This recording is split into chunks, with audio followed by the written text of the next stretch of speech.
Buenos días, hoy haremos un ejercicio de análisis de varianza, abreviado ANDEVA, con un factor. En inglés, en la bibliografía lo encuentra y en algunos software como ANOVA One Way. El análisis de varianza, ANDEVA, es una de las técnicas más utilizadas en los análisis de los datos de con diseños experimentales o cuasi experimentales a veces también. Se utiliza cuando queremos comparar más de dos promedios. Recuerden que cuando comparamos dos promedios, normalmente se usa una prueba T para muestras independientes. Por lo tanto, el análisis de varianza ANDEVA puede verse como una extensión de la prueba T para diferencias, la prueba T de dos medias independientes, una extensión de la prueba T. La prueba de hipótesis básicamente es la hipótesis nula, es los promedios de los diferentes grupos o tratamientos son iguales o no son iguales. Cuando se refiere a que no son iguales, puede ser que dos sean iguales y dos sean diferentes, en fin, todas las posibles combinaciones. Pero la hipótesis alternativa es que no son todos los promedios iguales, o sea, todos los promedios obtenidos de la muestra no pertenecen a la misma población de promedios. Hay que recordar que el análisis de varianza hace una descomposición del modelo del diseño experimental. En este caso, cuando tenemos un diseño experimental, diseño completamente aleatorio, un diseño simple, sencillo, y estamos probando diferentes grupos o tratamientos, el modelo sería que cada dato obtenido en mi experimento se puede descomponer en tres elementos: el promedio, más o menos el efecto del tratamiento o grupo de estudio, más o menos un error propio de cada dato. O sea, aceptamos que cada dato tiene un propio error, es una variabilidad que no podemos explicar con el modelo. ¿Qué es el estadístico F? El estadístico F es una relación entre dos varianzas. En este caso, es la relación entre la varianza del factor en estudio sobre la varianza del error. Cuando hablamos del factor en estudio, estamos hablando de las varianzas entre los tratamientos. La varianza también se puede expresar en forma de cuadrado medio. Y el cuadrado medio lo podemos expresar como la suma de cuadrados sobre el logrado de libertad. ¿Qué es la suma de cuadrados? El numerador de una varianza. ¿Y qué es el logrado de libertad? El denominador de la varianza.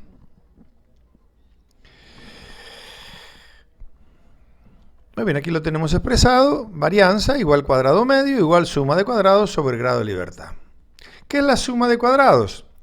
Bueno, aquí tenemos la expresión matemática de la suma de cuadrados de manera general de una muestra de datos. Los grados de libertad se define como n menos r, o en general r es igual a 1. ¿Qué significa? Es el número de términos libres menos el número de términos conocidos. ¿Cómo se entiende esto? Que si tengo 9 datos y conozco la sumatoria de todos los datos, la sumatoria de los errores, también puedo, el último dato, lo puedo deducir a partir de los datos anteriores.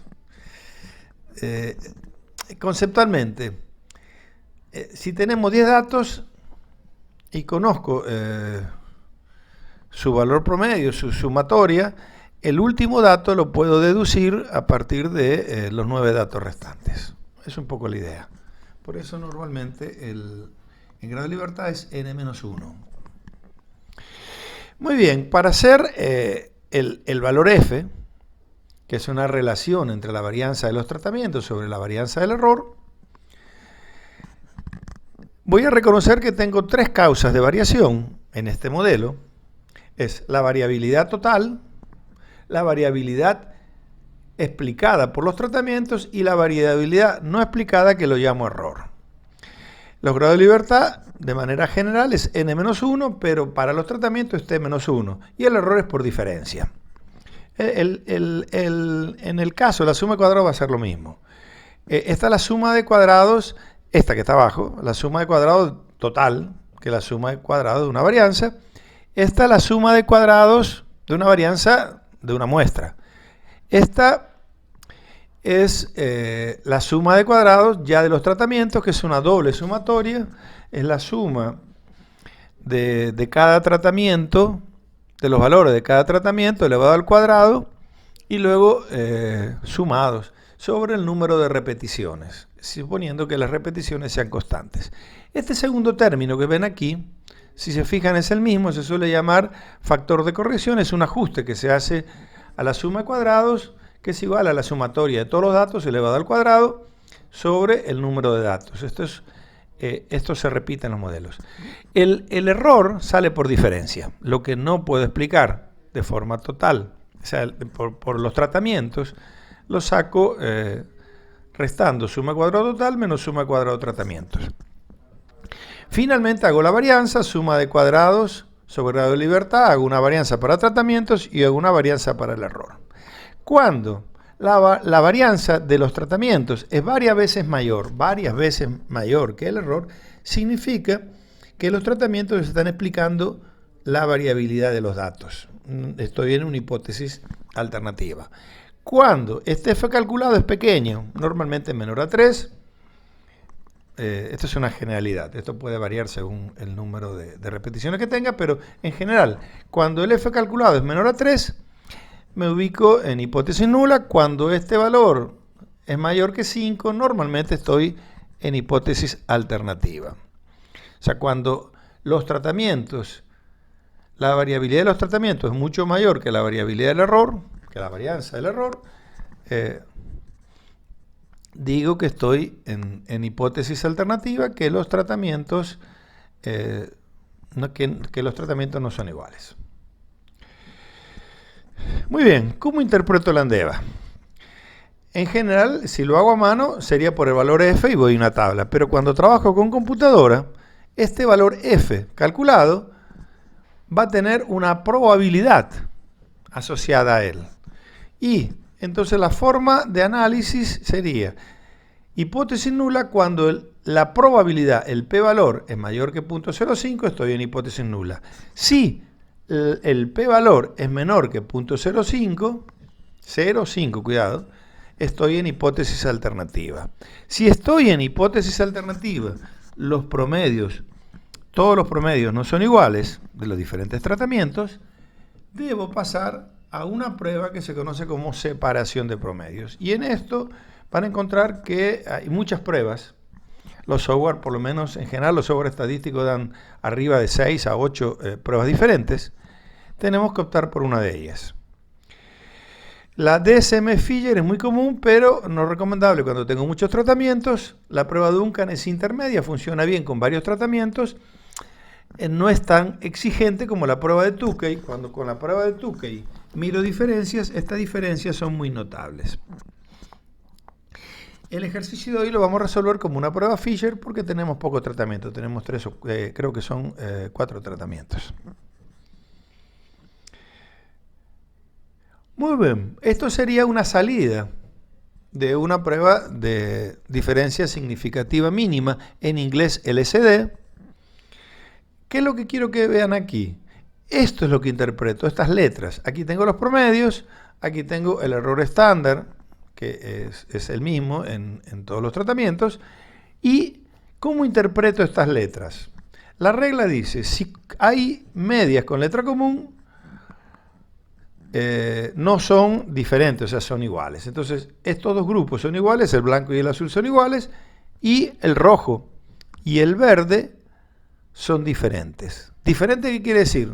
Bueno, esto es un valor, no sé si más grande o más pequeño es mejor. Lo importante es que tengo el grupo blanco y azul, los puedo considerar iguales, el grupo rojo es diferente del blanco y azul, y el verde es diferente del blanco y azul y tiene un mayor valor. Y del rojo también, ¿no? Ahora, pueden suceder cosas raras, que tenga un grupo que sea AB. ¿Qué significaría un grupo AB? Que azul se considera igual que blanco, se consideraría igual que rojo, pero blanco y rojo serían diferentes. Tener cuidado con esto. puedo tener grupos intermedios que sean iguales al que está a un tratamiento y sean igual a otro tratamiento, pero sean diferentes los tratamientos que no coinciden, que no tengan letras iguales. Entonces lo que interpreto son las letras iguales. Nuevamente, blanco y azul igual, rojo y verde diferentes de blanco y azul, pero también rojo, verde es diferente entre sí. En concreto tengo tres grupos, grupo A, grupo B y grupo C. Vamos a hacer un ejercicio. Tenemos en un experimento se evaluaron 4 tipos de abonos, lombrihumus, pulpa de café y 2 testigos, testigo relativo, que sería el testigo químico, y un testigo absoluto, tierra sin abono. La variable de producción fue el peso en onzas de las plántulas de café, eran cada tratamiento, cada unidad experimental tenía varias plantas, se pesaron las plantas, el ensayo tuvo 4 repeticiones, cuidado, 4 repeticiones son 4 parcelas por cada tratamiento, y el experimento tuvo un diseño completamente aleatorio, quiere decir que las parcelas estaban ubicadas al azar dentro del campo. Vamos a hacer un análisis de varianza con separación de promedios de ESM. Ese es el ejercicio. Estos son los datos. Voy a copiar los datos, los voy a copiar desde Word. Miren, es importante mirar esto. Si vamos a trabajar con Infostat, se sugiere que las palabras no tengan acento porque puede dar problemas al momento de pegar. Selecciono la tabla de datos, selecciono la tabla de datos, botón derecho copiar. Cuando voy a Infostat, le digo archivo, nueva tabla, edición, pegar con nombre de columna porque voy a pegar el nombre de la variable. Y está pegado. A veces da problemas cómo sé que si los datos están bien pegados. Si es un dato cualitativo, observen que las palabras están a la derecha de la columna. Y cuando es un dato cuantitativo deben estar, perdón, lo dije al revés. Cuando es un dato cualitativo están a la izquierda de la columna. Y cuando es un dato cuantitativo debe estar a la derecha de la columna.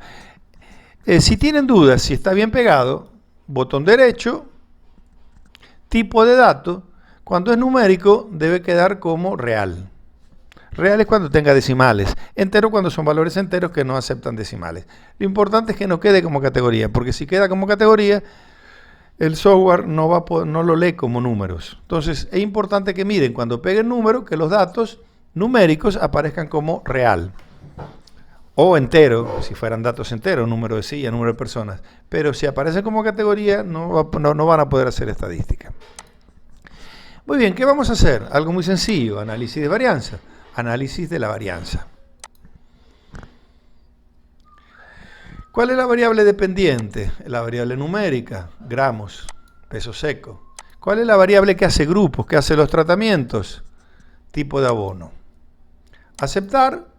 Y entonces voy a hacer algo más, comparaciones, y voy a pedir la prueba LSD de Fisher o diferencia significativa mínima en español. Es importante que aparezca aquí marcado. Le dicen aceptar, aceptar, y ya me aparece el análisis de varianza. Vamos a leer este análisis de varianza. Primero vamos a ver la primera fila de datos. El R cuadrado es el coeficiente de determinación y me dice qué tan bueno es el modelo. En este caso el modelo me dice que los tratamientos explican el 95% de la variabilidad de los datos. Es algo muy bueno, muy bueno. Normalmente esto es mucho más bajo. Entonces es un primer indicador de que el experimento funcionó muy bien, demasiado bien. ¿Qué miro también? El coeficiente de variación. El coeficiente de variación es una medida de la variabilidad interna de los datos, o sea, de cómo variaron los datos dentro de cada tratamiento. Este valor en un experimento debería estar por debajo del 20% y cuando está por arriba del 30% el experimento normalmente no sirve. Entonces me dice qué tan bueno estuvieron las repeticiones para cada tratamiento. Dije en un experimento menos del 20% suele ser bueno. En este caso 9,77 está bien. Para un experimento de campo está muy bien. Luego voy a mirar el análisis de varianza, el p-valor. El p-valor del modelo es el mismo del tipo de abono porque es un modelo unifactorial. Entonces modelo y tipo de abono es lo mismo, un solo factor. ¿Qué es lo que me dice el p-valor? Que estoy en hipótesis alternativa. ¿Por qué estoy en hipótesis alternativa?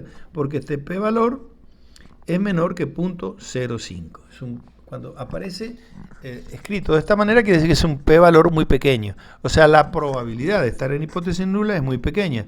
Por lo tanto, estoy en hipótesis alternativa.